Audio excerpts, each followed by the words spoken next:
The wind swept low across the plains, dragging with it the scent of snow and old blood. The sky stretched wide and merciless over the Wyoming territory, pale as bleached bone, with clouds skimming the mountain ridges like wolves in silent pursuit. Winter was close now. You could feel it in your bones before you saw it in the snow. And in 1873, out here past where law rode, only the strong, the cruel, or the damned survived. A lone figure on horseback moved against that endless gray coat, dusted in frost, hat pulled low. His name was Eli McGraw, a rancher, a widower, a man whittled down to the edge of silence by the war and the woman he'd lost to childbirth. He rode with a straight back, a slow pace, and the kind of eyes that had seen more graves than weddings. There was no music to him, no warmth, just quiet steps and the steady breathing of his horse. Eli didn't come to town often. He didn't drink, didn't gamble, and had no patience for idle chatter. But supplies were low and the windmill had broken again. Winter would not wait for grief or ghosts. His ranch was half a day's ride east, an unforgiving patch of dirt, where the cattle brayed against wind like knives, and the fences sagged like broken ribs. Eli fixed them alone, ate alone, buried livestock alone, talked only to his old gelding Dusty, and sometimes, when the night was loud enough with memories, to the wind. He didn't expect answers. He just needed the noise. Each day began before sun and ended with a cracked bowl of beans, a slow pipe and silence. On good nights he sat by the fire and stared at the baby boots on the mantel, the last thing he had of his son who never cried, never breathed. Sometimes he told stories to the boy he never met. Sometimes he just stared. The Civil War had carved him into pieces. The death of Anna, his wife, had scattered what remained. He wasn't a cruel man, but something in him had gone quiet after her last scream echoed off the cabin walls. He never remarried, never touched another woman's skin. Something about him made dogs whimper and children hide behind skirts, but he'd never raised a hand without cause. He wasn't dangerous, just lost. That morning he saddled up Dusty and strapped jerky and a cracked lantern to his mule. The ride to Hollow Bend was cold and long, and Eli didn't speak once during it. When he reached the town's edge, he noticed something was wrong. The usual rhythm of Hollow Bend. A hammer from the smithy, the faint piano from Josie's, gossip from the porch of the general store, was gone. Instead, voices clustered in the square. Eli slowed Dusty to a stop and listened. Come on, she's still breathing, ain't she? She's got legs, belly full of sin but still fit to cook. The crowd laughed. Men and women, familiar faces warped by something meaner than winter.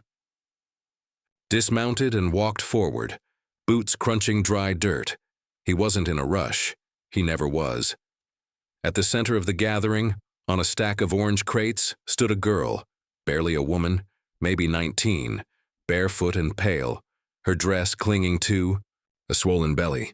A purple bruise spread across one cheekbone. She didn't cry. She didn't speak. She just stood there, hands clenched into fists at her sides, as if daring anyone to see her weakness. Beside her, a woman, older, hair falling and whiskey-streaked, curls, stood swaying and loud. She's no good to me, the woman bellowed, pointing at the girl like she was pointing at a spoiled hog. Won't tell me who the father is. Preacher? Drifter? Who knows? She's ruined now. You want her? You feed her, more laughter. A man in a brown vest held up a chicken, laughing. Barter you this bird. She can cook it too if she don't faint first. Half a jug of corn whiskey, another yelled. Pair of boots. She's got fine teeth, someone else said. I'll trade my shovel. The mother leaned down and screamed into the girl's ear. Smile, damn you, smile for your new life. The girl didn't. She just stared forward, trembling. Eli didn't blink, didn't snarl.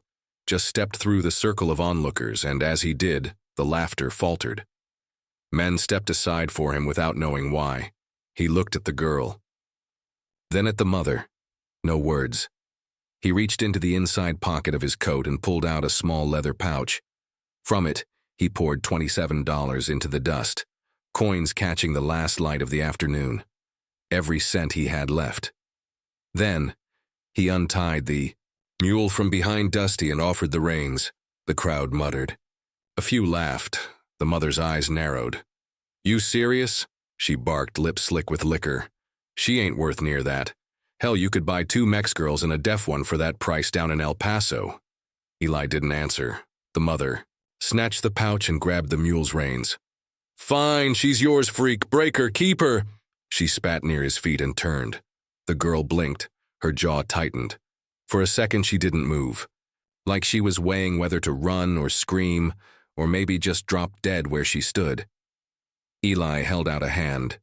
Not rough, not gentle. She looked at it like it was a snake. Then slowly, one step at a time, she climbed off the crates and took it. He led her to Dusty and helped her up. Didn't ask her name. Didn't tell her his. No one cheered, no one clapped. The crowd scattered like leaves. Halfway out of town, she clung to the saddle behind him, thin arms barely able to wrap around his coat. The silence stretched between them. Then she leaned close, her voice so low it could have been mistaken for the wind.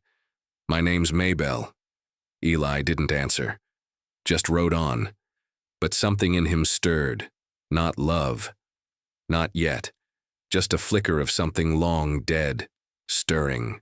In the cold, and the first snowflake landed on the brim of his hat. The wind had teeth on the ride home. Maybelle clung to the back of Eli's coat like it was the only tether keeping her from flying into oblivion. Her fingers went numb. Her belly ached with each jolt of the horse's stride, but she said nothing. Not even when the wind whipped her hair into her eyes or when her stomach growled loud enough to hear. Eli didn't say much either. Every so often he'd grunt when the terrain got rough, or click his tongue to steady Dusty, but he never turned around. Not once. She wondered if he regretted it, if he'd just thrown his money away to quiet the jeering town. Maybe this was pity. Maybe she was just another burden to bear on a life already split with grief. They reached a way-station barn by nightfall, more a crumpled lean-to than shelter, half collapsed from the last winter. But it was dry, and the wind couldn't scream so loud inside. Eli set up a fire with a few branches from his pack. The smoke stung, but it was warm. He handed her a tin of beans. She didn't take it. I ain't hungry, she mumbled. Eli didn't argue. He just set it near her feet and turned back to tend the mule. Minutes passed. The fire crackled. The wind shoved at the walls like a drunk wanting a fight. She finally asked, Why'd you do it? Why'd you buy me? He didn't turn. Didn't blink. Instead, he muttered, Eat. You're not just you now. The words weren't kind, but they weren't cruel either. She took the beans. The cabin sat against the side of a low hill surrounded by old split-rail fence and a barn that leaned like a drunk after a fight. As they approached the ranch the next day, Maybelle stared at the place with quiet dread. No smoke from the chimney, no dog barking, no sign of life but for Eli, his animals, and now her. Inside, it was sparse. A single bed made tight as a drum, a wood stove still warm from some previous morning, shelves lined with dusty tools and cans. But everything was in its place, even the photo above the mantel, an old sun-faded portrait of a young woman with long hair and a shy smile. Maybelle knew somehow that was her. She took a step closer. Eli's voice stopped her cold. Don't touch that. She froze, nodded, backed away. The days passed with little noise between them. Eli rose before dawn, lit the stove, then vanished. Outside, she'd hear the axe, the scrape of hoof against frozen earth, the faint sound of a man talking to horses more than to people. She tried to help, picked up a bucket, swept the corner, folded a shirt, but every time, he'd stop her. Rest. That's your job now, he'd say. Not mean, just firm. Like the word of God, it drove her mad, doing nothing. She wasn't weak, wasn't broken. But the truth was, her body ached all the time. Her back, her legs, her everything. And sometimes, late in the night, she cried softly into the blanket, facing the wall so he wouldn't hear. Sometimes she heard him not sleeping too, breathing slow near the fire, the metal of his rifle glinting faint in the dark. One morning she caught a glimpse of his limp, subtle, like he was trying to hide it. Another day, she noticed the thick scar trailing along his arm when he pulled off his coat. War wounds, she guessed. They didn't look fresh, but they looked deep, like the kind that don't just mark skin, but soul. Then the sky went black. The storm came sudden and cruel, clouds clawing down the mountains, snow swallowing the earth like judgment. By nightfall, they were trapped. No getting to the barn, no chopping wood, no going out at all, just the sound of the wind trying to peel, the walls apart and the cold creeping through the cracks. They rationed wood, kept the stove low. Every movement became a decision. She wrapped herself in every scrap of wool she could find. He wore his old army coat again. They didn't speak, just endured. On the second day, her back seized like a vice. The baby kicked, harder than it ever had. Her breath came fast. She tried to hide it, bury her face in the pillow, but he noticed. "You all right?" he asked, voice rougher than the wind. She turned, gasping. I don't know." He knelt, awkward, unsure, reached a hand toward her belly, then hesitated. She didn't stop him. He placed it there, flat, cautious. A second later, the baby kicked. For a moment, neither of them moved. He blinked, once, twice, then looked at her, eyes softer than she'd ever seen, like something cracked in him, just a hairline fracture. But it was there. She looked away first.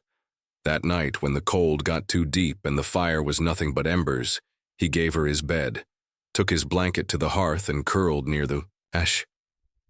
She lay awake, watching the snow trickle in under the door, listening to his breath slow and even. Then she whispered, not even knowing why. "Why did you really take me?" No answer. Just the wind screaming through the gaps in the logs, and his silence thick as the storm.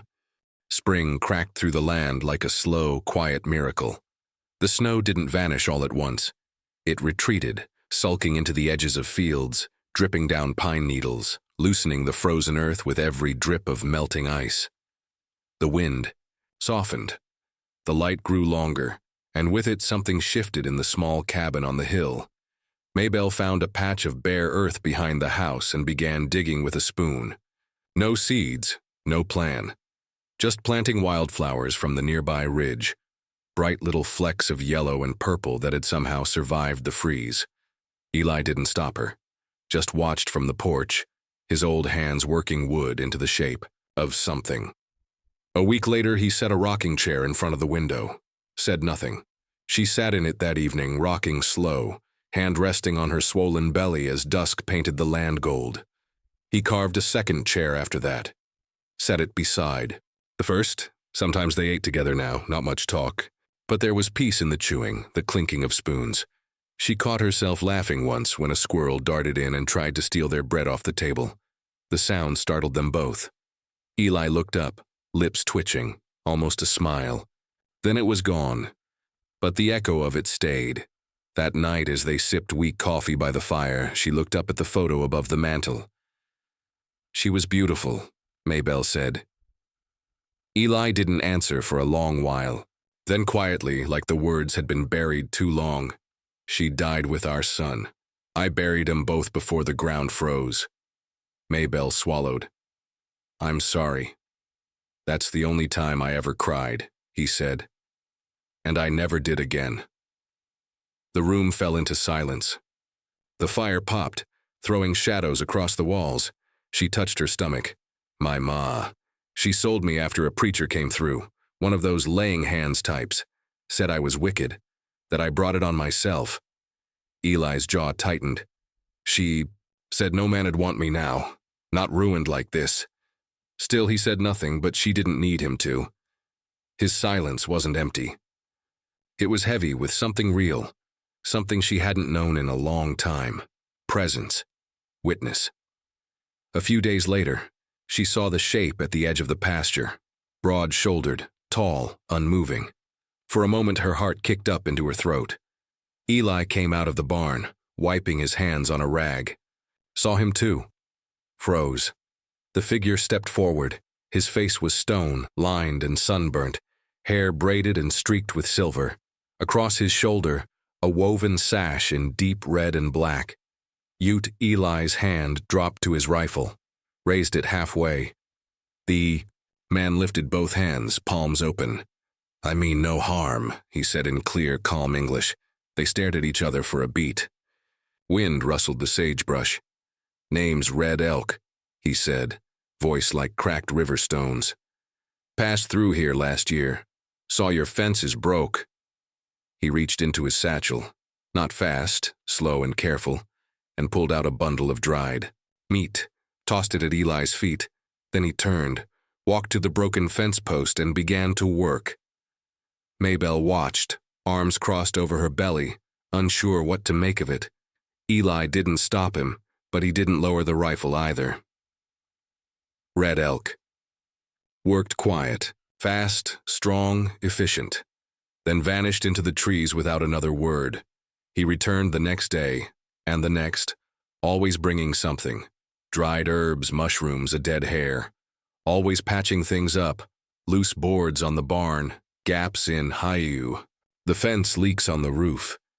Never once asked for anything. He never entered the cabin, never touched the door. Sometimes he'd speak to Maybelle, a comment about the weather, a warning about wolves. One day he said, "The flowers you planted, those feed bees. Bees make things grow." It made her smile. Eli still didn't trust him, watched him like a hawk from the porch, hands always near his weapon. But he didn't tell him to leave. That said enough. The peace didn't last. It was a red dusk, clouds smeared like blood across the sky. Maybelle was sweeping the front steps. When she saw them, 3 riders on the horizon, silhouettes black against firelight sky. She didn't move, just watched, gut twisting. Eli stepped outside, took one look, and went cold. "Inside," he muttered. "Now." She obeyed. Inside, she peeked through a crack in the window. The men were laughing, drinking from flasks, dusty clothes, long rifles, loud mouths. The kind of men who don't know fear because they've never been taught it. One of them, she recognized him. He'd been at the auction, had tried to bid a loaf of bread and a rooster. "Well, if it ain't the hero," one sneered, as they dismounted. "Heard you bought yourself a broken girl. Thought we'd come see if she was worth what you paid." Eli stepped forward, rifle up, but hands trembling. The wind died. His breath came ragged, eyes twitching. He wasn't seeing them, not anymore. He was back there, somewhere else, in smoke, in mud, in war. His finger hovered near the trigger, but he was shaking too bad to pull it. Then, from the shadows behind the house, Red Elk appeared, silent as a ghost. Bow raised, arrow knocked. The leader turned just in time to see it whistle past his buried deep in the barn door behind him. Eli flinched back into the present, fired a shot, too high but close enough. The bandits scattered, yelling, cursing. 2 more arrows flew, thudding into the ground near their horses. The third shot cracked from Eli's rifle, shattering a whiskey flask one man had strapped to his saddle. They didn't stay to test luck again. Maybelle found Eli inside, collapsed against the door, rifle beside him, hands slick with blood, not from a wound, but from how tightly he'd gripped the stock. "He wasn't breathing right, Eli," she said softly, kneeling. "It's over." He didn't look up. "Eli." She reached for his hand. This time he didn't pull away. Instead, he leaned, just barely, into her shoulder. Not a cry, not a sob, just a long, shuddering breath, like a man who'd finally stopped running. The air had turned too still. Maybelle felt it deep in her bones, like the land itself was bracing for something. The pain had started small, a dull ache across her belly, no more than a whisper at first. But by morning, it was shouting. She didn't want to worry Eli, but he already knew. The way she clenched the edge of the table, her breath caught in her chest. He'd seen that look before, long ago, in the eyes of another woman in another lifetime. "It's too soon," she whispered, shaking her head. "It's not time." "It is," Eli said, voice tight, "and we ain't ready." He saddled the horse fast. Snow was gone, but the road to town was mud and roots and shadow. Red Elk had gone north weeks ago. But Eli rode out anyway, hell in his eyes and thunder in the distance. The wind picked up. Clouds rolled heavy. When he reached the doctor's shack, the man barely opened the door. "Not my concern," the doctor grunted, eyeing Eli's muddy boots. "Not after the last time you came knocking with charity cases." Eli didn't argue, didn't beg, just turned the horse and rode back hard into the dark. He saw the flash before he heard the shot. Splinters burst from the barn. Another crack from the tree line. Bandits, 2 of them this time, back for what they'd failed to take. Eli dropped behind the trough, breath short, rifle raised. A second bullet whined past his ear. Then, a shadow beside him. Red elk. Bow. In hand, no words needed. He simply nodded once. They moved as one. Fire from the porch, arrows from the shed. One bandit tried to flank them. Red elk's arrow caught him in the neck. The man dropped with a gurgle. Eli took the other in the chest. Too slow, too reckless. But not before Eli felt the burn in his thigh. The world tilted. He collapsed hard on the porch, blood slicking his leg. Pain gritted his teeth, but he pulled himself forward because inside Maybelle was screaming. He tried to stand, fell back. "Go," he croaked. "She's alone." Red Elk didn't hesitate. He burst into the cabin. Maybelle was on the floor, soaked in sweat and blood, breath wild. Her eyes locked onto his. "Please, please help her." Red Elk knelt. No panic, no fear. He pulled water to boil. Took the stones from the hearth, stripped the sheets. His hands moved with memory, not skill, but survival. Maybelle clung to the floorboards, cried out for her mother, then stopped herself. The next cry came not from her lips, but from the small, impossible body now held in Red Elk's hands. She was breathing. Alive. Dawn crept across the land. The door creaked open. Eli limped in, face pale, blood-soaked pants dragging behind him. He saw the child, the bundle of life. He didn't speak. He dropped the rifle, fell to his knees. "You brought her here," he whispered to Maybelle, voice hoarse. "You saved her." She looked up at him. "Will you name her?" He touched the infant's tiny fist, felt it curl around his finger. "Hope," he said. "We'll call her Hope." Red Elk stood. Took nothing, said nothing. By sunrise, he was gone. Maybelle stepped out onto the porch, baby in her arms. The hills swallowed Red Elk's shadow without sound. "He was never meant to stay," she said softly. Eli stood beside her, arm around. Her shoulder, the rising sun warming their faces. "I thought I was buying a burden," he murmured, looking at the girl in her arms. "But I found my reason." They stood there, 2 strangers no longer, watching a new day begin. The land didn't sing, didn't cheer, but it was quiet, and in that silence, life began again. Sometimes the miracle we wait for doesn't come, in gold or glory, but in the cries of a child or the hand of a stranger who stays just long enough to matter. If this story touched your heart, help it reach others. Leave a like, share your thoughts in the comments, and don't forget to subscribe for more untold stories from the Old West. Until next time, ride true.